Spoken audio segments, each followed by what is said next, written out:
তখন আরেকটা স্টুডেন্ট দাঁড়িয়ে বলল, স্যার আমি বলবো। আমি বললাম বলো। স্টুডেন্টটা বলতে, স্যার মুসলিমটার মাথায় টুপি থাকবে, অমুসলিমটার মাথায় টুপি থাকবে না। তো আমি বললাম এটাও 100% আনসারটি হলো না। বলে কেন স্যার?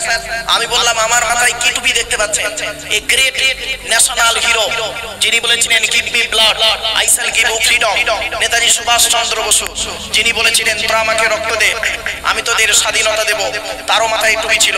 পণ্ডিত জওহরলাল নেহরু মাথায় টুপি দিতেন, আন্না হাজারও মাথায় টুপি দিত। শুধু তাই নয়, পাঞ্জাবিরাও পাগড়ি পরে, মুসলমান নয়।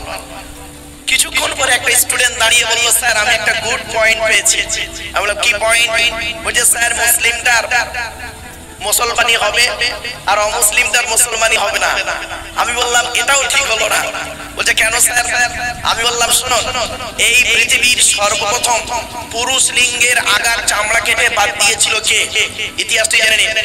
এই পৃথিবীতে সর্বপ্রথম পুরুষ লিঙ্গের আগার চামড়া কেটে বাদ দিয়েছিলেন যিনি 82 বছর বয়সে জঙ্গলে কুড়ুল দিয়ে নিজে নিজে সৃষ্টিকর্তার অনুমতিতে নাম হলো হযরতে ইব্রাহিম খলিলুল্লাহ। জোরে বলুন সুবহানাল্লাহ। এবারে আসছি মেডিকেল সায়েন্স কি বলছে দেখি।